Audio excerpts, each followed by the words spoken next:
Bill, supongo que ahí me ven, o sea, me ven a mí, también ven la... Ya, perfecto, está bien.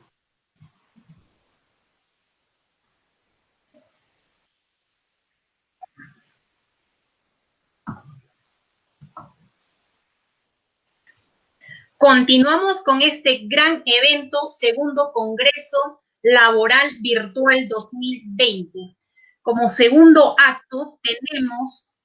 la presencia del doctor Néstor Olarte Montes, especialista en Derecho Laboral, abogado por la Universidad Nacional San Antonio Abad del Cusco, expositor reconocido en Derecho Laboral. Recibamos con mucho afecto al doctor Néstor Abel Olarte y su ponencia titulada La responsabilidad civil del empleador. Bienvenido, doctor Néstor. Buenas tardes, Ivanka, buenas tardes, Bill, buenas tardes a todos los que nos están acompañando. Les agradezco mucho por la invitación y espero poder compartir con ustedes el día de hoy algunas ideas acerca de la responsabilidad civil del empleador, particularmente la responsabilidad civil derivada de accidentes de trabajo. Bueno, entonces vamos a comenzar la presentación.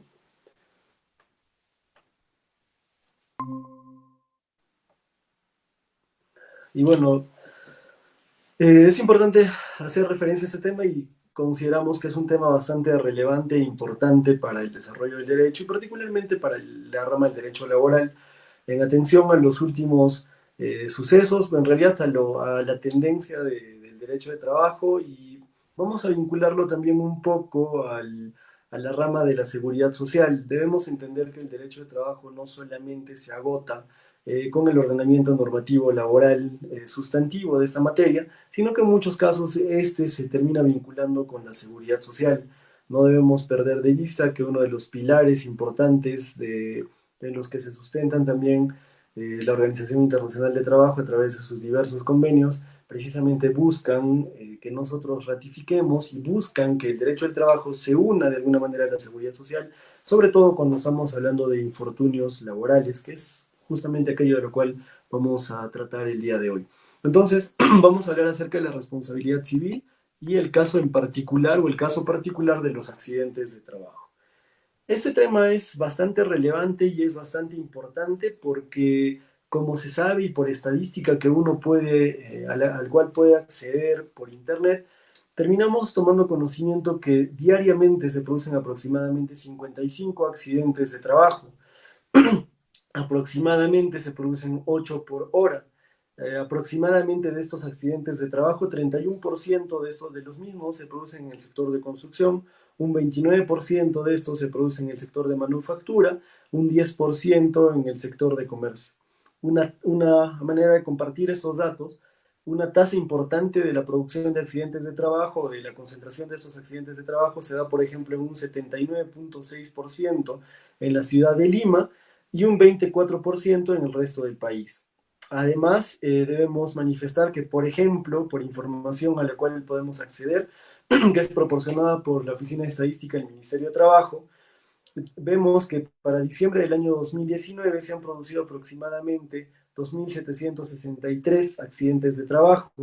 y ahora en mayo del año 2020, es decir, dentro del periodo de la pandemia, tampoco hemos sido ajenos a la producción de accidentes de trabajo, incluso con resultados de carácter mortal, ya que en mayo del 2020 se han registrado 502 accidentes de trabajo. Entonces, ¿es importante tratar este tema? Claro que sí. Resulta bastante importante no solo por las consecuencias jurídicas que devienen de la producción de un accidente de trabajo, sino cómo es así que la posible producción del infortunio laboral se encuentra engranado a otras ramas del derecho, y particularmente vamos a ver cómo es que en materia laboral y cómo es que los plenos jurisdiccionales supremos en materia laboral han venido regulando, y bueno, básicamente han interpretado una norma de seguridad y salud en el trabajo para determinar cómo es que se debe determinar la responsabilidad civil del empleador. Entonces, sí es importante hablar de regulación, y es importante hablar de regulación de carácter internacional, así como de carácter nacional. Y hablando de regulación de carácter internacional, vamos a hacer referencia a la decisión 584 y bueno, vamos a ver que en realidad el marco de la seguridad social, particularmente en materia de seguridad y salud en el trabajo, se encuentra regulado por la decisión 584 emitida por la Comunidad Andina de Naciones y la resolución 5957. Este instrumento vincula a todos los países que forman parte de la Comunidad Andina de Naciones a fin de que puedan establecer políticas y mecanismos, incluso dentro del ordenamiento interno, en materia de seguridad y salud en el trabajo. También es importante precisar o hacer referencia a la Declaración de Derechos Humanos, particularmente al artículo 23 del mismo, que garantiza el desarrollo de trabajo de manera o bajo circunstancias o situaciones que garanticen la vida, la salud y la integridad de los trabajadores. Y muy importante para esto es hacer referencia a la Organización Internacional del Trabajo y los diversos convenios que al respecto se han emitido a lo largo y los diversos convenios que se han ido emitiendo a lo largo, a lo largo del tiempo, ¿no? Particularmente vamos a hacer referencia, mientras se restablece la conexión, al convenio 27 sobre trabajo de transportes en barcos, al convenio 62 sobre prescripciones en materia de seguridad y salud en el trabajo, al convenio 77 sobre los exámenes médicos de menores, básicamente en la relación o en los trabajos industriales, o en la relación de trabajo de carácter industrial, el convenio 78 sobre los exámenes médicos de menores, también relacionados a aquellos trabajos realizados de carácter no industrial, en este caso el convenio 81 sobre inspección de trabajo en materia de seguridad y salud en el trabajo, así como el convenio 152 y el convenio 139, cada uno en relación al trabajo a la seguridad y salud en el trabajo, en el caso de los trabajadores portuarios, así como el caso del cáncer generado como consecuencia del desarrollo profesional o del trabajo, y finalmente también los convenios 155 y 187 de la Organización Internacional del Trabajo. Entonces, estos convenios terminan siendo de bastante importancia porque precisamente son ellos los que deberían inspirar nuestro ordenamiento legal y a partir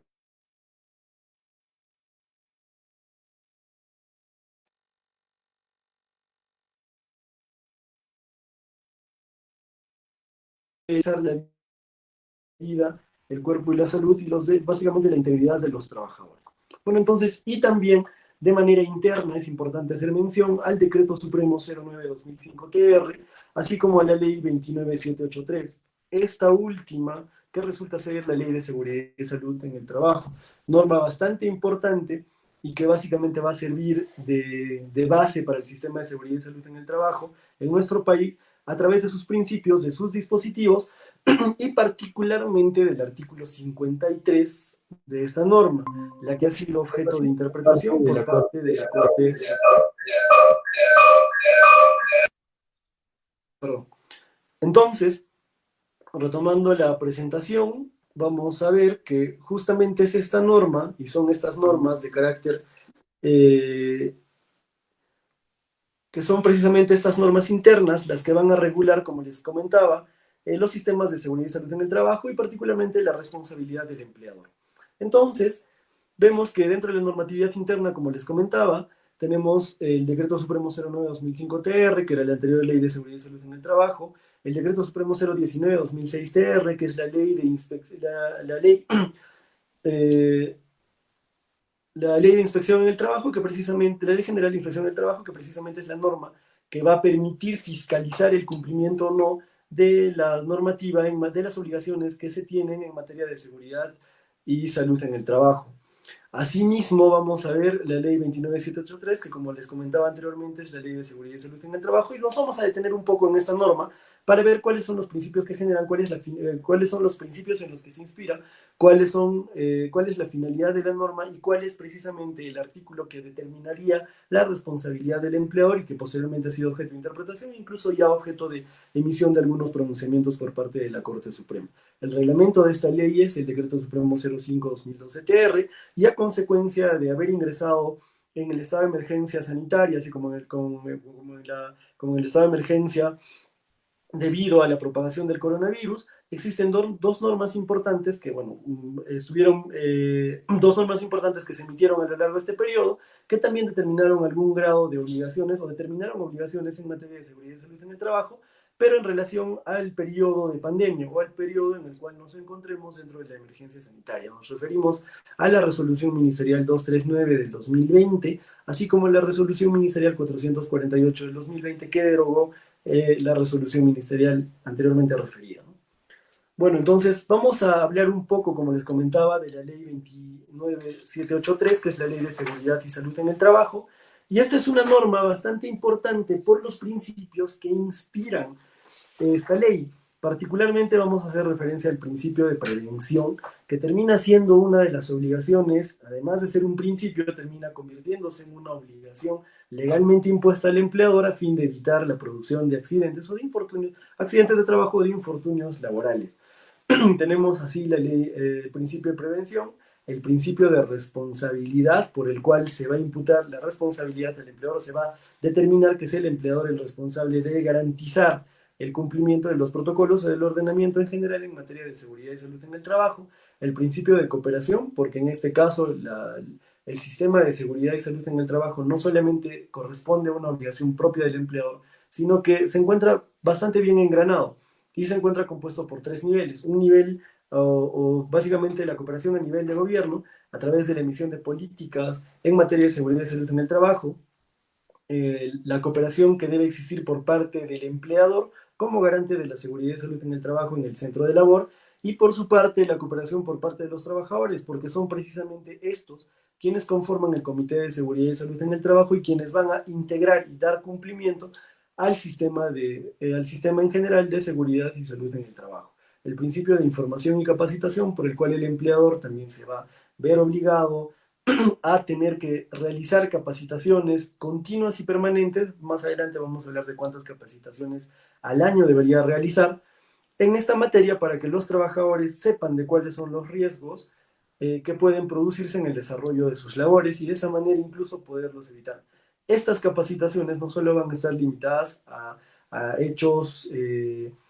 digamos, imaginarios o hechos probables, sino incluso a la reflexión en relación a algunos hechos que ya se hayan podido producir. Evidentemente va a ser necesario que se deje constancia de la capacitación o de la información. Ahora, en el periodo en el que nos encontramos de emergencia sanitaria, evidentemente, sí es importante también que el empleador observe este principio, y es importante que se observe este principio porque es importante dotar de capacitaciones y de información a los trabajadores en relación a cómo prevenir el contagio con el coronavirus. Y el principio de gestión integral, el principio de atención integral en salud, por el cual se va a garantizar que a consecuencia de la producción de algún infortunio laboral, sea precisamente en virtud de este principio que el trabajador tenga que gozar de todos los mecanismos de salud necesarios hasta su recuperación integral. El principio de consulta y participación, que es bastante, que se encuentra vinculado también al principio de cooperación, por el cual existe este engrane que dijimos anteriormente entre el empleador y los trabajadores, y sobre todo el hecho de que sean los trabajadores quienes integren los órganos que se encarguen de la fiscalización de los sistemas de seguridad y salud en el trabajo. El principio de primacía de la realidad y el principio de protección. Entonces, es pues esta norma y básicamente estos principios los que van a inspirar o van a servir de pilares para el sistema de seguridad y salud en el trabajo. ¿Y cuál es la finalidad de la norma? Básicamente, ¿y cuál es el principio más importante? Nos vamos a referir en este caso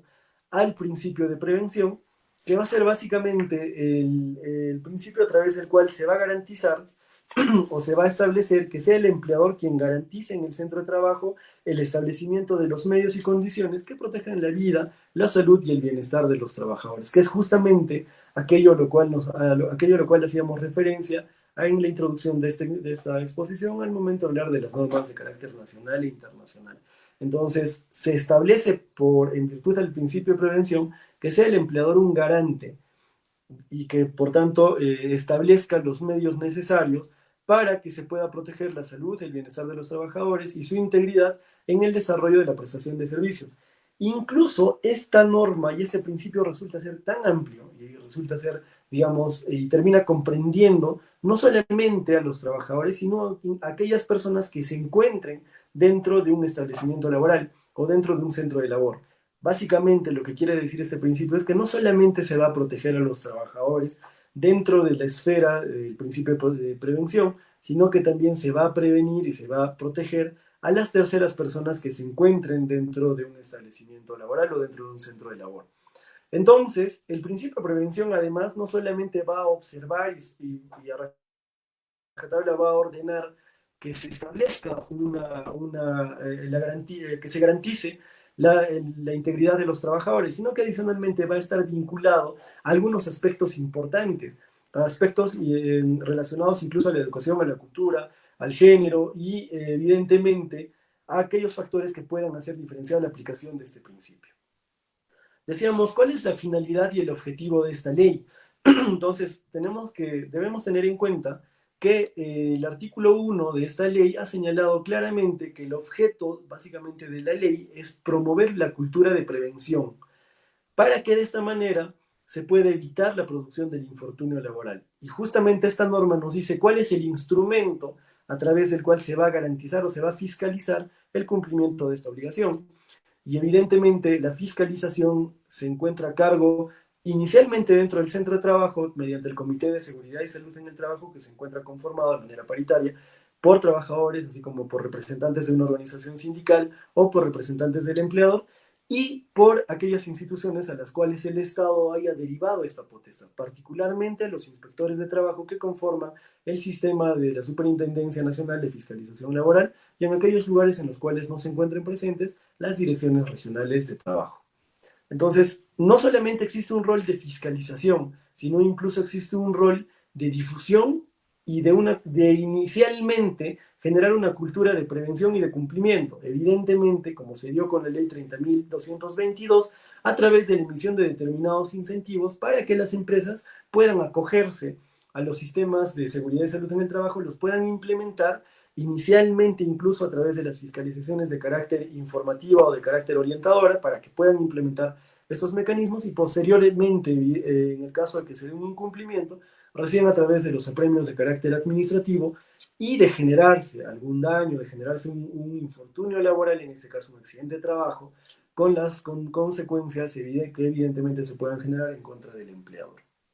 Entonces, decíamos que esta norma es importante porque ha establecido cuáles son las obligaciones que debe tener el empleador en materia de seguridad y salud en el trabajo. Y vemos precisamente que las obligaciones se encuentran comprendidas por obligaciones de carácter documental, por obligaciones de carácter en materia de capacitación, por obligaciones en relación a la actualización de documentos, por obligaciones en relación a la conformación de un comité de seguridad y salud en el trabajo, por ejemplo, en el caso documental, para la obtención o la implementación o la emisión de un reglamento interno de seguridad y salud en el trabajo, los IPER, la identificación de peligros y riesgos, los mapas de riesgos, la planificación de acciones preventivas, los programas anuales de seguridad y salud en el trabajo. En el caso de las capacitaciones, como decíamos anteriormente, la obligación de brindar información a los trabajadores y de capacitarlos, no solamente en materia de prevención, sino incluso de cómo actuar a consecuencia de la producción de un infortunio laboral o en general en materia de seguridad y salud en el trabajo, en este caso por mandato legal hasta de 4 veces por año, de lo cual, como hemos dicho, se debe dejar constancia, la identificación de peligros, la actualización de los registros, es decir, la actualización incluso de los peligros que se puedan generar, que es una situación que podría darse a consecuencia de la pandemia, porque evidentemente los riesgos que existían en una situación de normalidad han cambiado y se ven y son completamente diferentes a aquellas obligaciones o aquellos riesgos que puedan generarse en esta situación, ¿no? Entonces, son precisamente estas las obligaciones que se establecen en materia de seguridad y salud en el trabajo, que se encuentran establecidas por la Ley 29.783 y por su reglamento establecido en el Decreto Supremo 05/2012-TR. Existen también algunos documentos obligatorios que deben considerarse, por ejemplo, la política y objetivos en materia de seguridad y salud en el trabajo, los reglamentos, el IPER, el mapa de riesgos, la planificación de actividades preventivas y el programa anual de seguridad y salud en el trabajo, que son obligatorios para las empresas que en este caso, como se ve en el mismo cuadro, para todas las empresas y solamente para aquellas que tengan más de 20 trabajadores, el establecimiento de un reglamento de seguridad y salud en el trabajo. Entonces, vamos a ver que hemos hablado hasta este punto de obligaciones, y hemos hablado de obligaciones que derivan de mandato legal, que buscan o que tienen por finalidad el evitar la producción del infortunio laboral, es decir, de no poner en riesgo la vida, el cuerpo, la integridad de los trabajadores en el desarrollo de sus actividades laborales. Y este punto es importante porque debemos preguntarnos por qué hemos hablado de las obligaciones. Y el segundo paso y el segundo punto que vamos a hablar, respecto al cual vamos a tratar, es la producción del infortunio laboral, particularmente del accidente de trabajo. Entonces, hemos hablado de obligaciones porque precisamente cuando vamos a hablar de la existencia de una relación laboral, evidentemente vamos a hablar de la existencia de obligaciones, ya sea por parte de obligaciones existentes por parte del trabajador o por parte del empleador. Y las obligaciones no solamente van a derivar de la existencia de un contrato de trabajo o no solamente van a derivar de lo que se haya plasmado en un contrato de trabajo, sino que adicionalmente esas obligaciones pueden derivar incluso de lo que diga la propia ley. Entonces, vamos a ver ahora, hemos hablado de las obligaciones, es decir, de dónde surgen estas obligaciones para el empleador, cuál es el sustento y el fundamento de estas obligaciones. Ahora vamos a hablar de la producción del accidente de trabajo en sí mismo y posteriormente vamos a hablar de la responsabilidad. Entonces, vamos a hablar ahora del accidente de trabajo y vamos a indicar que, por ejemplo, como dice López y Blasco, se considera el accidente de trabajo como aquella lesión corporal que el trabajador sufra con ocasión o por consecuencia del trabajo ejecutado por cuenta ajena. Es decir, que en buena cuenta estamos hablando de que es un suceso repentino que sobreviene como consecuencia de la prestación del servicio o del trabajo y que produce en el trabajador una lesión orgánica, es decir, una lesión orgánica que puede, o una perturbación funcional que podría generar una invalidez o una incapacidad de carácter temporal o de carácter permanente, podría generar una invalidez o en su defecto podría generar la muerte del trabajador. Entonces, como se advierte en este punto, es importante hacer referencia a cuál es la definición del accidente de trabajo, cuáles son sus características y cuáles son sus tipos. Entonces, parte de las características que tiene el accidente de trabajo para ser considerado como tal, independientemente incluso de las causas que lo generen, como la falta de control, las causas básicas, las causas inmediatas, nos van a permitir hablar de cuáles son las características de un accidente de trabajo. Y precisamente, pues, un accidente de trabajo, además de ser un suceso repentino que se genera como consecuencia de la prestación de servicios y que produce en el trabajador lesiones que le pueden generar la invalidez, alguna incapacidad, perturbaciones funcionales, invalidez o la muerte, también tienen determinadas características, tiene determinados elementos que terminan configurándolo y, por ejemplo, estos son la causa externa, que básicamente implica la existencia de un agente extraño a la víctima, que es aquello que básicamente le va a producir el daño, que también podrían ser personas, materiales, maquinarias, equipos o cualquier otro tipo de elemento extraño. La causa externa, que implica justamente la existencia de este agente extraño a la víctima, que es aquello que, perdón, hablábamos de la causa externa, de la instantaneidad, que significa que el hecho productor del daño evidentemente se va a producir de manera inmediata, de manera súbita, no va a generarse de manera continua en el tiempo, que es más bien termina siendo una particularidad o una característica de las enfermedades profesionales. En este caso se requiere que sea de carácter instantáneo, porque los accidentes incluso tienen ese carácter de no solo ser instantáneos, sino de ser imprevisibles, en algunos casos irresistibles, y básicamente la existencia de una lesión. Una lesión que puede estar constituida por traumas de carácter externo, de carácter interno, que puedan tener algunos resultados, y podría darse, por ejemplo, el caso de que sean resultados de carácter mortal. Entonces, en ese mismo sentido, existe una clasificación de los accidentes de trabajo. Particularmente los accidentes pueden clasificarse, en este caso, en accidentes de carácter, accidentes mortales, accidentes no mortales. Asimismo, también pueden clasificarse en accidentes leves, incapacitantes, y cada uno incluso con sus propias particularidades, ¿no? Se va a considerar que es un accidente leve aquel que genere una lesión que genere o que tenga como consecuencia la producción, digamos, de un descanso del trabajador leve, mínimo, porque evidentemente la recuperación frente a la producción de un accidente leve es bastante rápida. La existencia de un accidente incapacitante que puede tener consecuencias de carácter temporal, de carácter permanente, básicamente de carácter total temporal o de carácter parcial temporal, de carácter parcial permanente o de carácter o siendo total permanente. Es decir, va a ser total temporal cuando la lesión va a generar al trabajador la imposibilidad de poder prestar sus servicios, va a ser parcial permanente cuando se puede generar incluso la pérdida de un miembro por parte del trabajador, puede ser también total permanente cuando se genera una incapacidad o una pérdida anatómico-funcional de un miembro u órgano del trabajador y de manera permanente, ¿no? Y un accidente mortal, evidentemente, cuando se causa la muerte al trabajador. Esto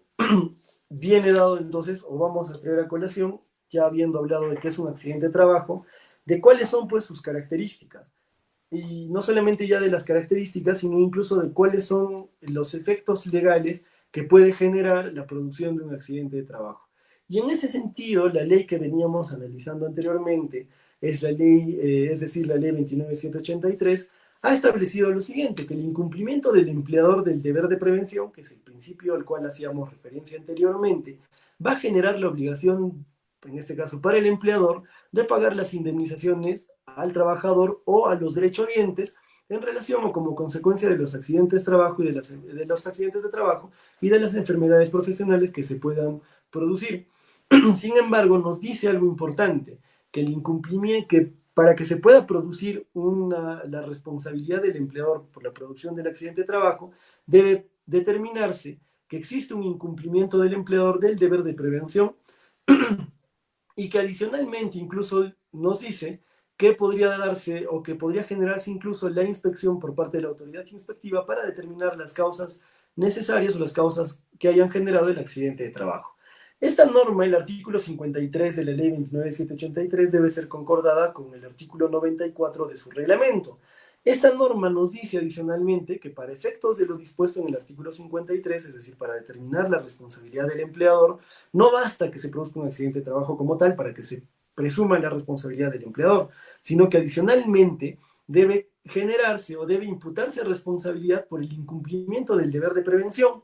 y requiere que se acredite además que la causa determinante del daño se produce como consecuencia directa de la labor desempeñada por el trabajador y por el incumplimiento por parte del empleador de las normas en materia de seguridad y salud en el trabajo. Entonces, ¿qué nos está diciendo la norma en este caso? Que el accidente de trabajo, por tanto, que puede producirse un accidente de trabajo, pero para que se pueda determinar la responsabilidad por parte del empleador, no basta que solamente se produzca el accidente de trabajo, sino que debe analizarse inicialmente si existe o si se ha producido el accidente por el incumplimiento del deber de prevención y que requiere adicionalmente demostrar que el daño sea consecuencia directa de la labor desempeñada por el trabajador y de un incumplimiento por parte del empleador de las normas en materia de seguridad y salud en el trabajo.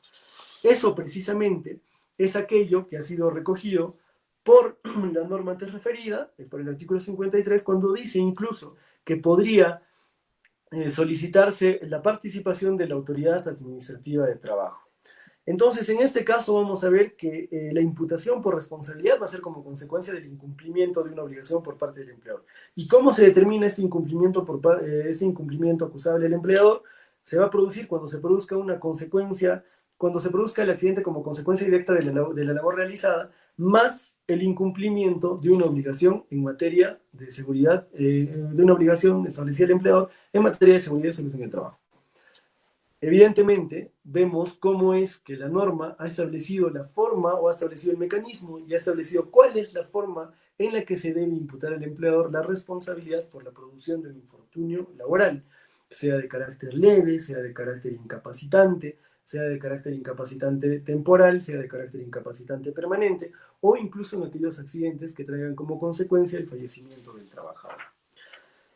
Entonces, en esta parte o en este punto ya tenemos que hablar pues de responsabilidad civil y tenemos que, como conocen ya ustedes, tenemos claro que la responsabilidad civil va a constituir básicamente o va a generar básicamente la obligación de indemnizar que se genera como consecuencia de un daño provocado por el incumplimiento de una obligación que se haya convenido entre las partes, en el caso de que estemos frente a un supuesto de responsabilidad contractual o de reparar el daño generado a otra persona por el incumplimiento del deber genérico de no generar daño a otras personas cuando estemos frente a la responsabilidad de carácter extracontractual. En este punto es importante hacer un paréntesis para hacer referencia a que en materia de relaciones laborales y particularmente en materia del infortunio laboral generado como consecuencia de un accidente de trabajo, nos encontramos frente a la responsabilidad civil de carácter contractual, en la que evidentemente, o básicamente en la que existe de por medio la existencia de un contrato de trabajo, evidentemente en cuyas cláusulas no necesariamente va a estar contenida las obligaciones en materia de seguridad y salud en el trabajo, pero ahora sí,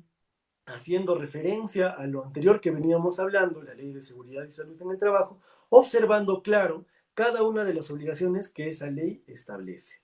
Y solo ante el incumplimiento de esas obligaciones que se establecen en materia de seguridad y salud en el trabajo, evidentemente podemos determinar la responsabilidad del empleador por incumplimiento de esas sus obligaciones. Eso es lo que nos dice el artículo 53 concordado con el artículo 94, el 53 de la ley 29783 y el 94 del decreto supremo 05-2012-TR.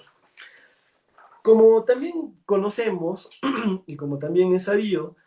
las normas de derecho material han sido objeto de interpretación por la Corte Suprema en diversos pronunciamientos.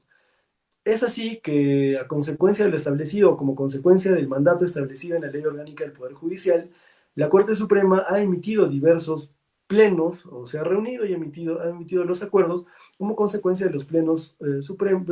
jurisdiccionales supremos en materia laboral.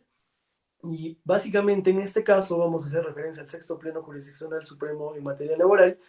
a través del cual se ha llegado a una conclusión como consecuencia de la interpretación, en este caso, el artículo 53 de la ley 29783. ¿Y qué es lo que se habría concluido? Y a partir de este momento es que vamos a hablar del caso en particular de la responsabilidad del empleador por accidentes de trabajo. La conclusión a la que se llega en este pleno es que el empleador, como garante de la seguridad y salud en el centro de trabajo, siempre va a ser responsable por cualquier evento dañoso para la vida o la salud del trabajador. Entonces, veíamos que el texto de la ley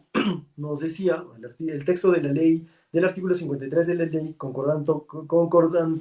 con el artículo 94 de su reglamento, nos hacía referencia a que debía existir un incumplimiento de obligaciones por parte del empleador en materia de seguridad y salud en el trabajo y debía producirse un accidente de trabajo como consecuencia directa de la prestación de servicios del trabajador. Sin embargo, lo que se ha hecho en el sexto pleno es, a través de esta conclusión plenaria,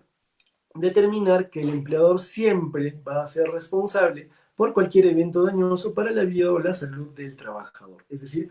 ya no sería necesario a partir de este pleno que se demuestre el incumplimiento de obligaciones por parte del empleador en materia de seguridad y salud en el trabajo, o que en su defecto se logre determinar que el accidente de trabajo se produjo como consecuencia directa del trabajo prestado por el empleado, sino que básicamente se cambia el criterio y se dice que el empleador siempre va a ser responsable por cualquier evento dañoso para la vida, el cuerpo y la salud de los trabajadores. Nosotros entendemos y consideramos que este pleno jurisdiccional supremo en materia laboral no tiene carácter vinculante. Bueno, es vinculante para efectos prácticos, pero no es vinculante desde el sentido o desde la óptica de la ley 29497, que es la nueva ley procesal de trabajo, que claramente ha establecido cómo es que debe emitirse un pleno supremo que tenga carácter vinculante para todos los órganos jurisdiccionales. Sin embargo, debemos tener en cuenta que ha sido justamente la Corte Suprema también, y es básicamente la doctrina, la que nos dice cuáles son las teorías que regularían los supuestos de producción de un accidente de trabajo. Y básicamente nos dice que existen diversas teorías que han venido regulando la responsabilidad civil del empleador. Y básicamente tenemos la teoría de la culpa, la teoría de la responsabilidad contractual, la teoría del caso fortuito, la teoría de la responsabilidad objetiva, la teoría del riesgo profesional y la teoría del riesgo social. Por la teoría de la culpa se establece que se basa básicamente en un supuesto de responsabilidad aquiliana, se establece que básicamente se establece que el empleador va a tener responsabilidad, o que en todo caso para que el empleador tenga responsabilidad debía probarse la culpa, es decir, debía probarse su actuar, en este caso negligente o culposo, para que pueda determinarse el pago de una indemnización en favor del trabajador. La teoría de la responsabilidad contractual básicamente nos dice que en este caso el empleador sería un deudor, en materia de seguridad y salud en el trabajo, o sería un deudor del cumplimiento de las obligaciones en materia de seguridad y salud en el trabajo, por lo que solamente podría generarse su responsabilidad cuando se determine o cuando exista, incluso en este caso partiendo de una presunción de culpa del empleador. Es decir, de que en este caso el empleador no habría observado las normas en materia de seguridad y salud en el trabajo como sujeto obligado a respetarlas, y por dicha razón, en este caso, ya el trabajador incluso no tiene que demostrar la existencia de culpa, sino básicamente le bastaría probar la existencia de relación laboral y de un daño sufrido para que evidentemente el empleador asuma responsabilidad, que es una teoría bastante semejante o bastante similar a aquella a la cual se arriba en el sexto pleno jurisdiccional supremo en materia laboral. La teoría del caso fortuito, que es una teoría que en este caso concluiría que el empleador asuma responsabilidad aunque no tenga culpa en la producción del accidente, pues básicamente los siniestros serían responsables o serían de responsabilidad del empleador. La teoría del riesgo profesional, por la que se concluye que la responsabilidad por el accidente de trabajo es asumida por el empleador, cualquiera sea la causa, si el mismo se ha producido solo por el hecho o como consecuencia de la existencia del trabajo, que también esta sería la teoría que está asumiéndose en el sexto pleno jurisdiccional supremo en materia laboral. Y la teoría del riesgo social, que termina siendo una teoría que a nuestro criterio sería la teoría más adecuada y que termina siendo la teoría que engrana el derecho de trabajo y la seguridad social, porque en este caso se establece no solamente la responsabilidad del empleador en la medida en que haya generado la producción de un daño al trabajador, sino que adicionalmente se engrana con los seguros obligatorios, con los sistemas de seguridad social, para que a consecuencia de la producción de un accidente de trabajo, sea este sistema el que en un primer momento pague o genere o realice el pago a un trabajador de una indemnización de repente tarifada o tasada, y posteriormente, a consecuencia de la determinación de la responsabilidad del empleador, básicamente por el incumplimiento de sus obligaciones, por sus obligaciones en materia de seguridad y salud en el trabajo, sea quien responda por las obligaciones correspondientes. Bueno, entonces, cómo es que entonces estamos engranando todo lo que hemos hablado? Básicamente nos encontramos en materia de relaciones laborales y en materia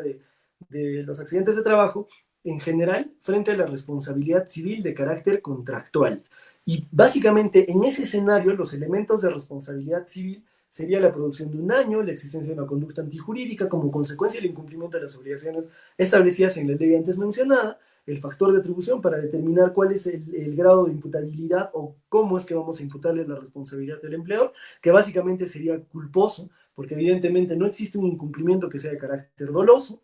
y el nexo de causalidad que determine la existencia, en este caso, de una causa-consecuencia, o una causa y una, o básicamente que determine que el accidente o que el daño que se produzca ha sido como consecuencia de la conducta antijurídica por parte del empleador. ¿Cuál es la nueva posición entonces que se asume a consecuencia de la emisión de este pleno? Básicamente que exista un daño, que exista antijuricidad, que ya se va a presumir, que ya viene presumido, que se está presumiendo, que existe un factor de atribución, que en este caso, por ya mandato incluso de la propia jurisprudencia, tendría que ser evidentemente de carácter de culpa inexcusable, como lo ha señalado la casación 18190 del año 2016 y la casación 4258 del año 2016 de Lima, que han dicho que básicamente el empleador debe responder a título de culpa inexcusable, y el nexo de causalidad ya no se va a analizar, y no vamos a analizar la existencia de fractura en nexo causal, de concausa o de cualquier otra situación que pueda liberar al empleador o que pueda romper este nexo de causalidad, sino que se va a presumir. Entonces creemos que en este caso, y como se ha señalado inicialmente o al inicio de esta exposición,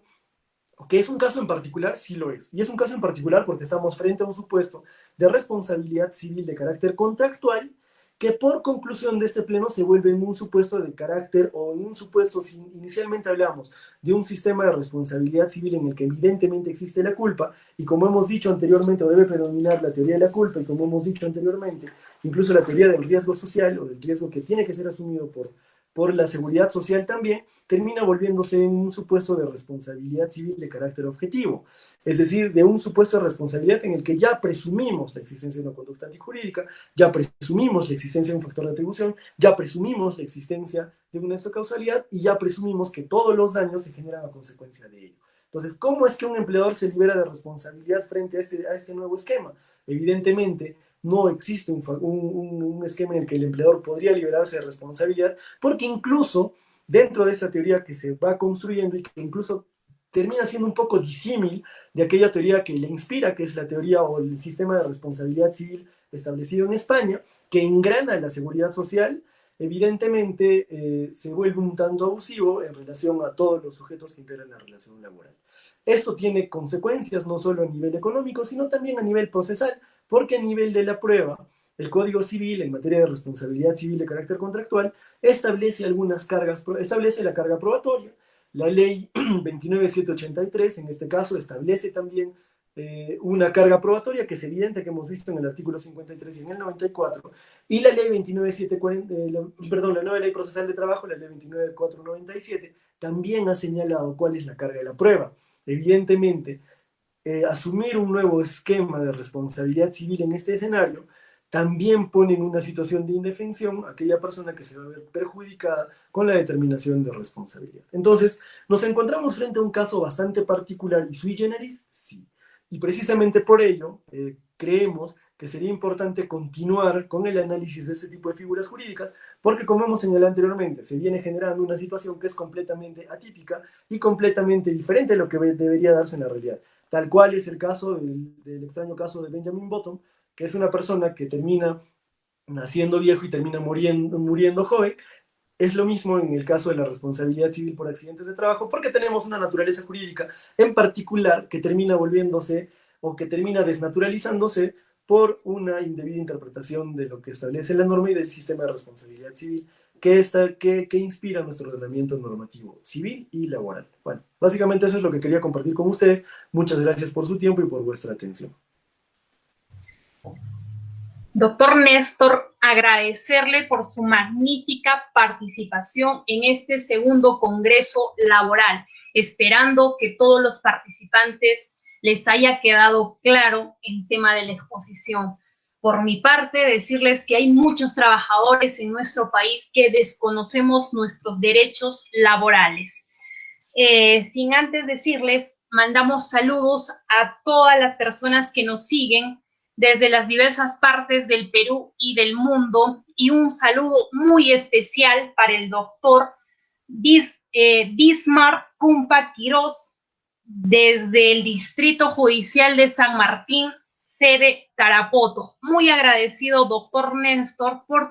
su participación del día de hoy. Agradecerle bastante, ya que la exposición estuvo muy clara. Gracias, doctor Néstor.